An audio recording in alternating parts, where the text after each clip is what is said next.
Hi, everybody. Welcome to the President's Choice SuperDogs first live Ask-A-Trainer Q&A. Thank you very much for joining us. I'm super excited and a bit nervous, but I'm glad that you're all here. We are going to have you just send in your questions if you want to, and I do have some questions that were sent to us already, so I have a few that I'm going to start answering right away.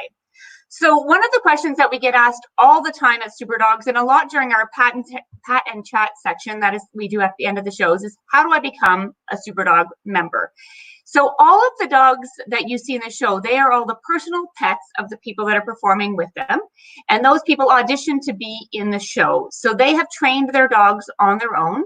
And most dogs that audition for the show have been trained in agility, flyball, tricks, and disc, because those are the types of skills that we need in the show.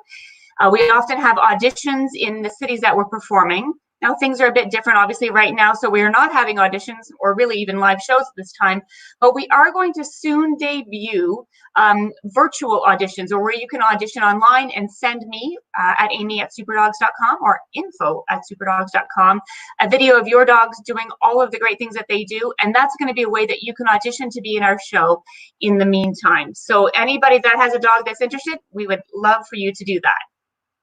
Another question that I received, which is one that we get a lot as well, is how do I teach my dog to drop their tug toy?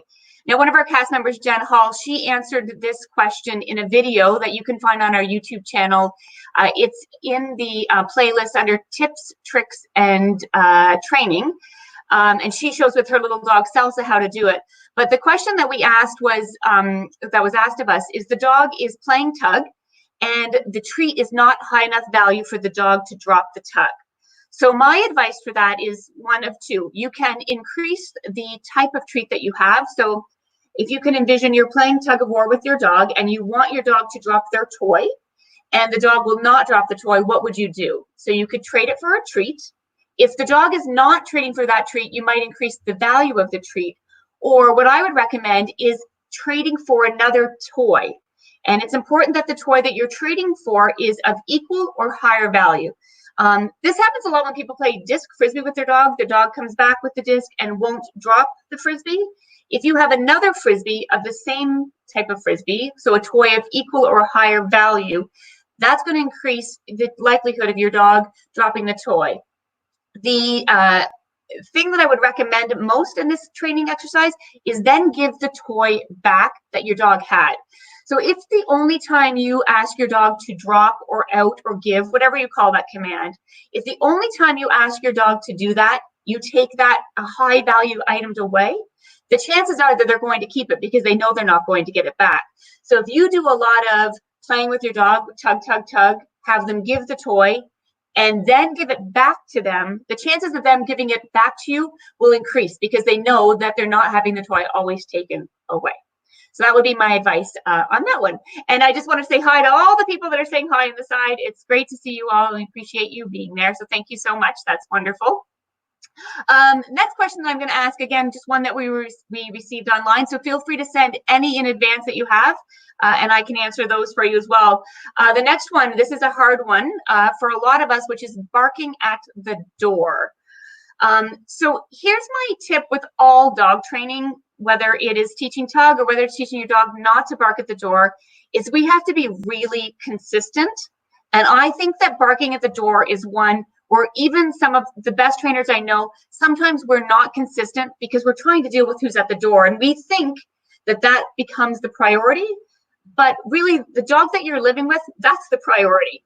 So my suggestion for you for this one is to really set your dog up for success, and you have to be consistent 100% of the time.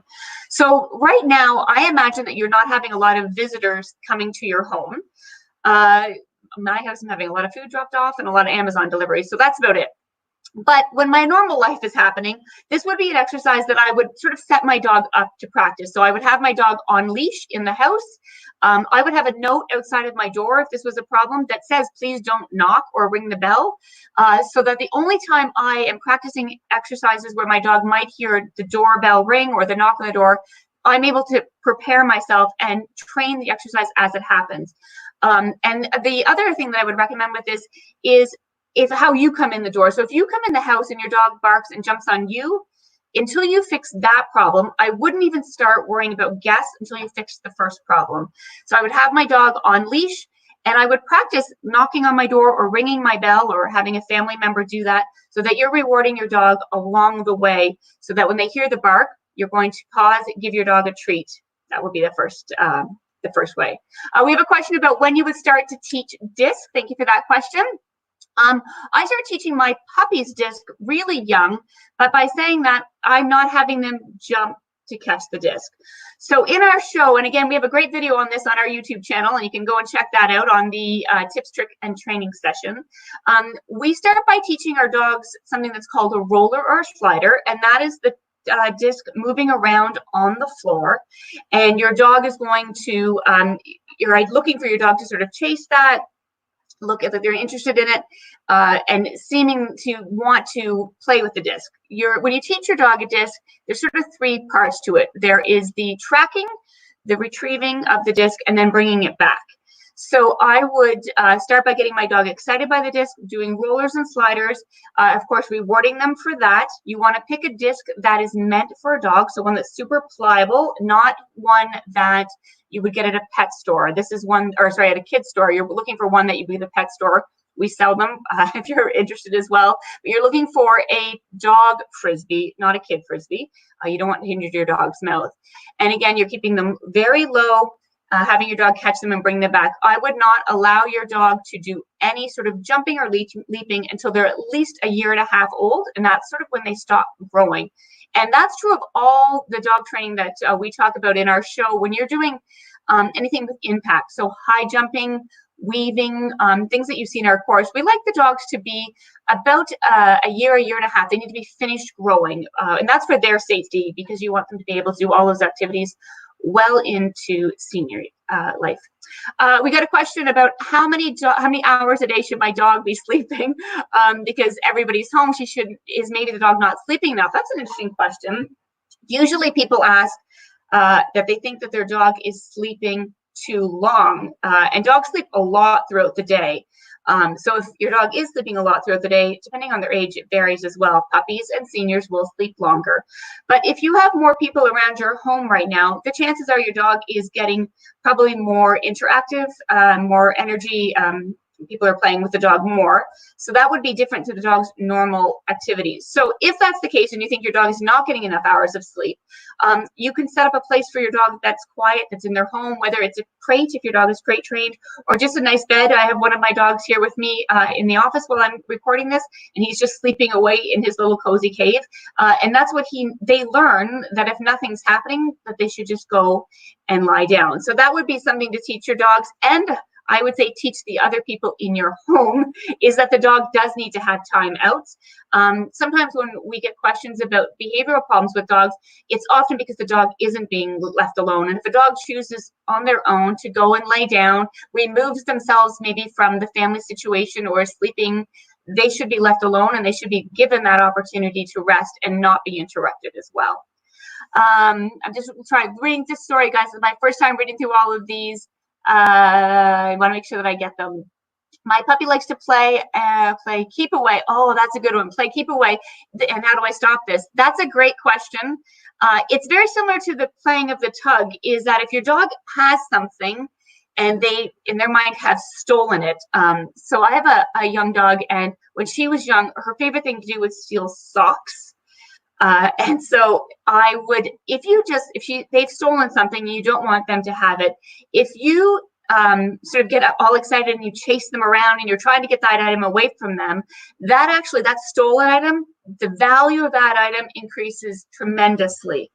So my suggestion would be to do what we did with the tug. You can exchange for a toy, exchange for a treat, exchange for something of higher value. And this might sound silly, but if the item that your dog has taken, that they're playing keep away with, my suggestion would be, if it's not going to harm your dog and not harm the item, I would give it back. So I did this a lot with my puppy Ulala. She was obsessed with socks, and she would take them and she would run and hide. And so I started taking the socks away from her. I would give her a treat, and then I would give the socks back. And slowly she started to realize that stolen item wasn't stolen, and so it didn't have as much value. So that would be my suggestion for that one. Next question. How do I help my dog? Oh, hi, Amy. Amy's from Ottawa. I know her. How do I help my dog with her activity when they're out on walks? She doesn't do it when she walks with my husband. So reactivity on leash is a challenging one, and it's challenging this time of year, or this time in particular, because there aren't as many people out and about walking your dog. So when you're dealing with a dog that is reactive on leash, you really have to practice it, and you have to set your dog up for success again. It's similar to the doorbell exercise in that when your dog is in a state of arousal where they are stressed or anxious, it's almost impossible. It's not almost, it is impossible for them to learn in that state. So it is important for us to train them before they get to that level. So that means when you're out for a walk with your dog, if you could, and you have a friend or a family member that has another dog, I would practice with somebody that you know to start. And I would start not with your dogs on leash, 10 feet apart. I would start like 100 feet apart, and you're rewarding your dog for being successful.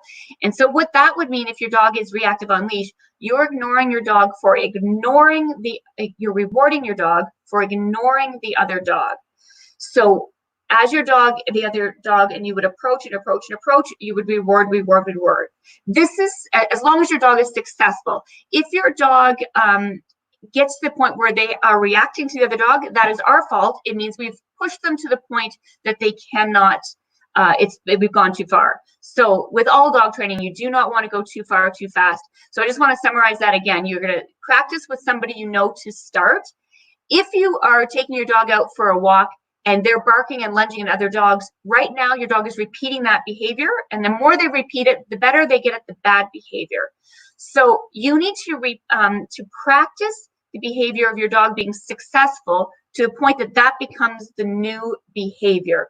So you're out for a walk with your dog, you're practicing with somebody, and you're rewarding along the way. And again, keep in mind, if your dog, I'm just making up an age, say your dog is 4 years old and your dog has been reacting on leash for 4 years, they have a history of 4 years of getting really good at that behavior. Even though it's not a behavior we like, it's a behavior they've practiced. So this is something that you have to break down into several steps and accept small successes along the way. It's not something you're going to get done in a weekend, but it doesn't mean it's not fixable.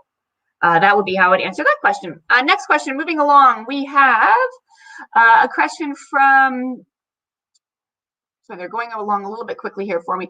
How high off the ground should the center for an agility teeter-totter top be? I actually don't know that one offhand, Ashton, but I can post it later. I don't remember the regulations for an agility teeter, but the Agility Association of Canada would have them, and we can certainly find out for you. If you've not taught agility before, or if you've not taught a teeter-totter, you want to look for a teeter-totter that you can raise and lower, and start with your teeter-totter very low so that the tip is it's not a big bang, and then gradually you will increase it to its full capacity. I'm sorry, I don't know that. My dogs do teeter-totter, and I've never actually measured it. But again, when you're teaching the teeter-totter, look for one that is that you can adjust so that you're not starting your dog off. The thing about teeter-totters, if you don't do that, a dog doesn't understand that it's going to move.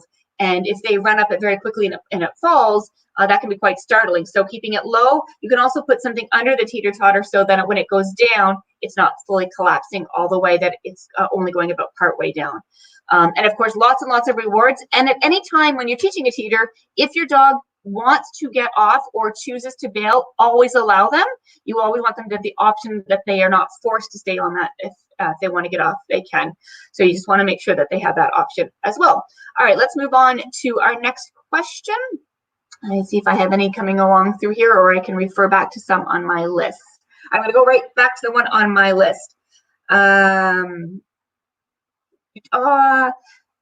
to train a dog to come when called. So again, we did another YouTube video on this, and it's a great one. So if you get a chance, you can go to our YouTube page and check that out. I have hounds, and if you know anything about hound dogs, in my experience, they are one of the harder groups of dogs to train when come. And I think the reason is, I think everybody probably feels that about their own breed. For me, I've owned most of my life. I've owned 19 dogs in my life, and most of them have been hounds. It's one of my favorite breeds, but they do tend to get themselves into trouble a bit with their nose. That doing, motoring along, being a dog, doing their thing, and their nose tends to get them into a little bit of trouble. So if you get a chance, watch the YouTube video about when teaching your dog to come when called. You need to start on leash, and I would actually even start in teaching my dog to come in my house.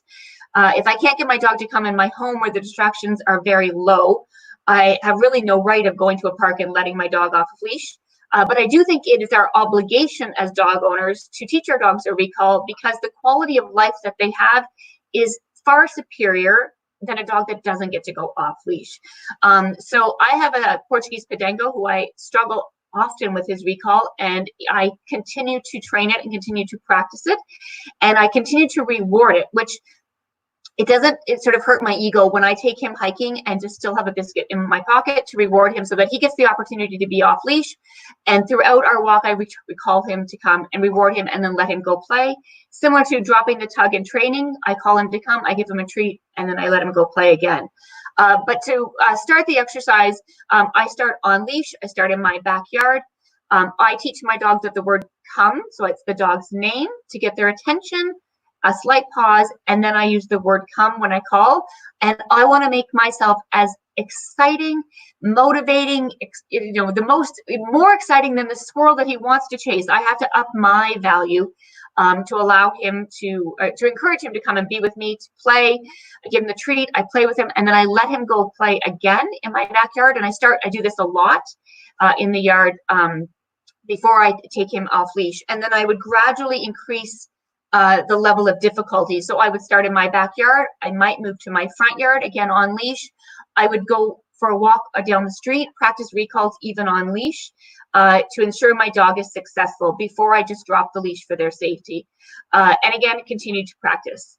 Another question that's just come through is, how do I find the perfect dog for your family? I'm not sure if there is such thing, because I think all of us think we have the perfect dog, and I think that we're all right. But I think what's important is to look at your lifestyle and decide what you are looking for in a dog. Be realistic in terms of the amount of time you have to exercise your dog, the amount of time you have to groom your dog, the size that you have in your home, your property, your car, if you're transporting your animal, your dog. Think about what you want for a dog and then narrow it down. And there's so many, even within the size range, if you were considering a lab or a Vizsla, similar size, similar dispositions, but their energy levels, I think, are quite different. A border collie, again, similar size, but again, a different disposition. So you want to consider really narrow down all of those things, and then look at people's pets who you know and figure out ask what those breeds are, and would those breeds suit your lifestyle.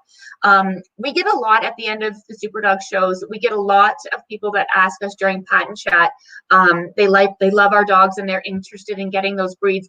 Those dogs are highly trained by SuperDogs has some of the best dog trainers, and these people are working with their dogs all the time. So it's not just what you see. Are you going to put the time into training that animal and not your dog? So I have 7 dogs, and I have a 9-year-old or an 8-year-old Vizsla, and she is by far my most energetic dog that I have, more energetic than my 1-year-old Whippet.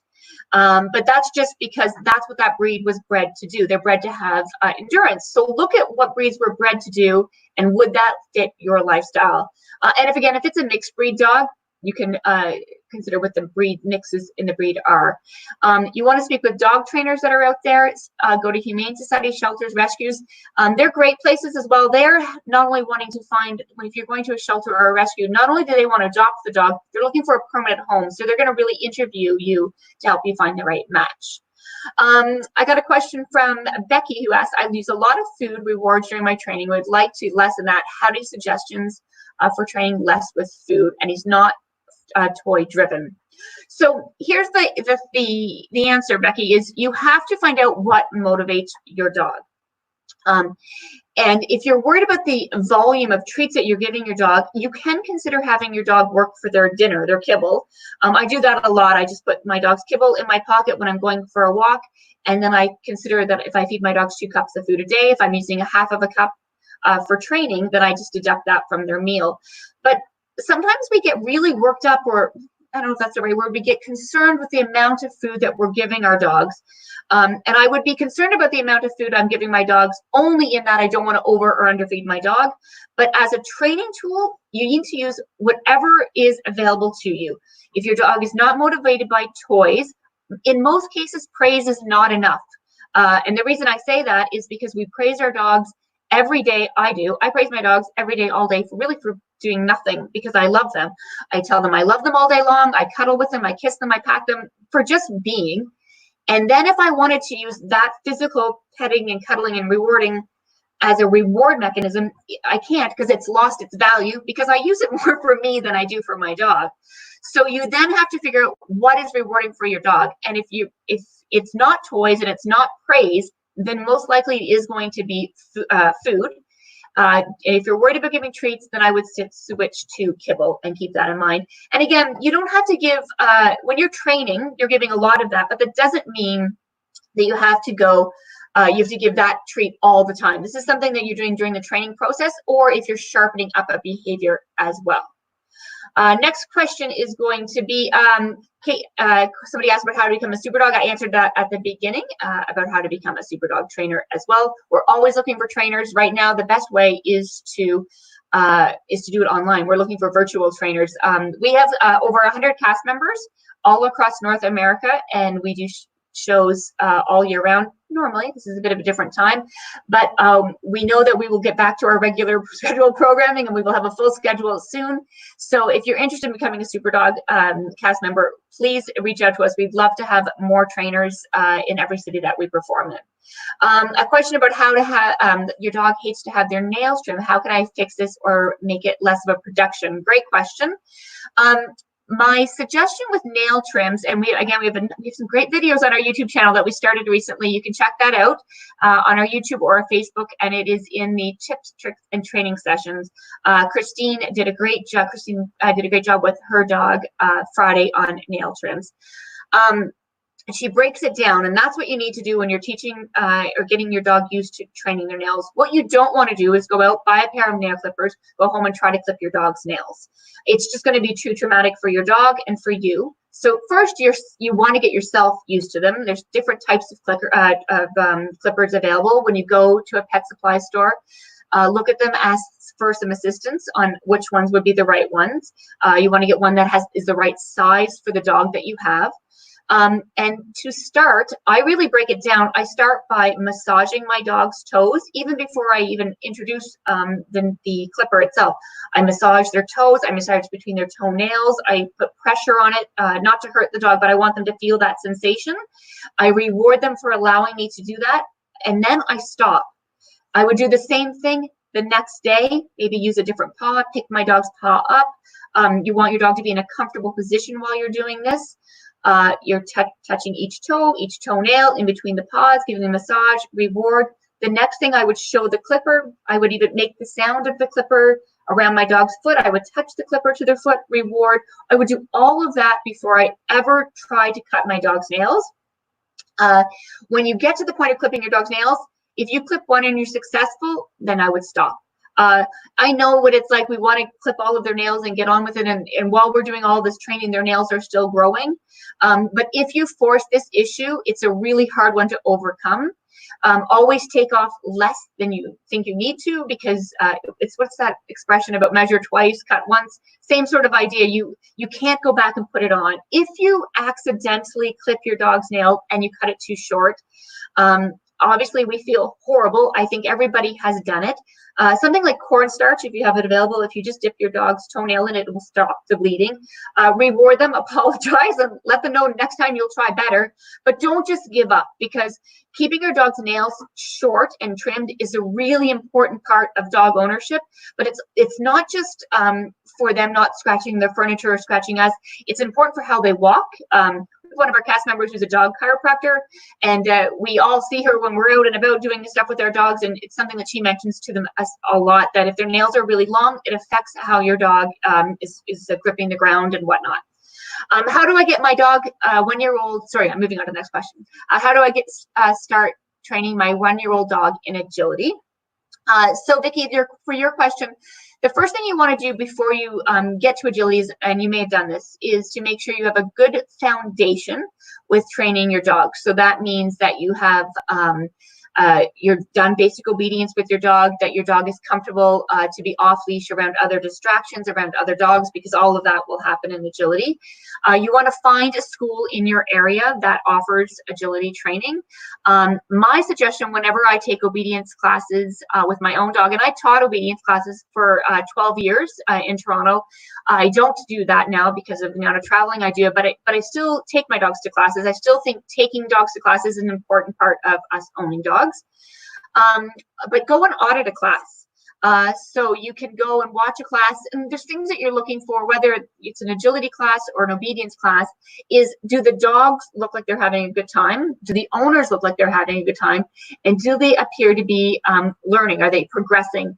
What happens in the class if something goes wrong, if a dog isn't doing the skill? Does the trainer do you feel confident in their ability to assist the owner and the dog? These are all of the things that I would look for when I am looking for a class. Of course, get recommendations as well. A question about how do I get how do I get my 11-week-old pup to stop crying in the crate? That is a very hard question. It's not a hard question. It's we all have dealt with that problem when we're house training our dogs or crate training our dogs, and I think that listening to the sound of crying is probably one of the worst sounds as a dog owner, because you assume that your dog is suffering and struggling in their crate. So it's important when crate training your dog, and the reason a lot of us crate train our dogs, I crate train my puppies, but my goal is for adult dogs to not be crated in my home. That's for me, but I need my dogs to be able to be crated in my vehicle for safety. So I want my dogs to think that their crate is a safe, secure, comfortable place. So that's how I introduce it. When I get a young dog, or when I get a dog as an adult, if I've rescued them, which I've done as well, I set up their crate, I put their bedding in it, I bring my dog in and I reward them. I feed them their food in there. And then they start by spending a bit of time in there. But I'm not just going to put my dog in that crate overnight, the first night, until I've introduced them. I've been very fortunate that the last 2 puppies that I got from breeders, they did all of this work for me. So I brought puppies home that knew how to sleep in a crate, which was a tremendous assistance to me.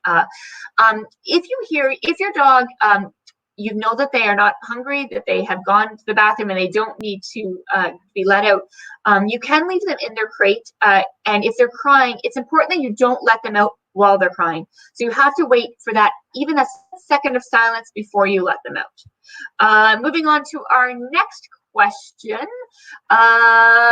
Is there anything I can do to train right now at home? There we go. Thank you.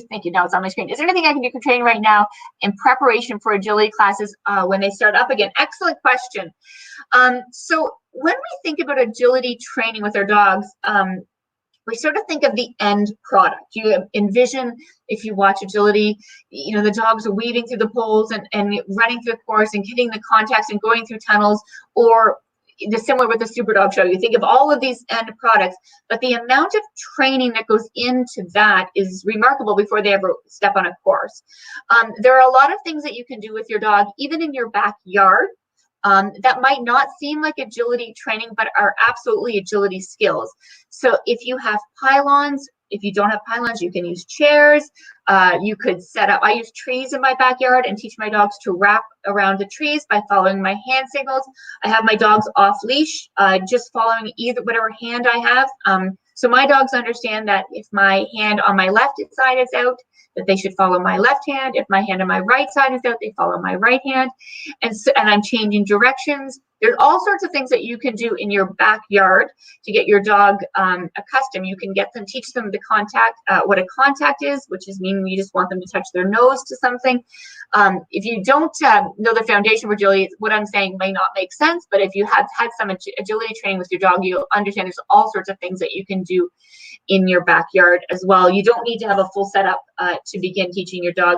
But again, all of that basic obedience that we spoke about earlier is an important part. Your dog does need to be able to be in control while your dog is off leash. You need your dog to be able to stay, to come, and to not be distracted by other things. So if you're at home, if you have other family members, they can help you out with being a little bit distracting while your dog is off leash, while you're teaching your dogs to even go through equipment that you might have made of your own at home as well. I'm going to move on to the next question. We get a few of these people have asked about what it means how to apply for a super dog. So I'll ask it one more time, which is that we are looking for dogs in every city and always looking for new cast members. We often have people audition at shows, but again, because there's no shows right now, you're welcome to send us your any sort of videotape that you have online. We've had some amazing trainers join our cast, and that's how they found us.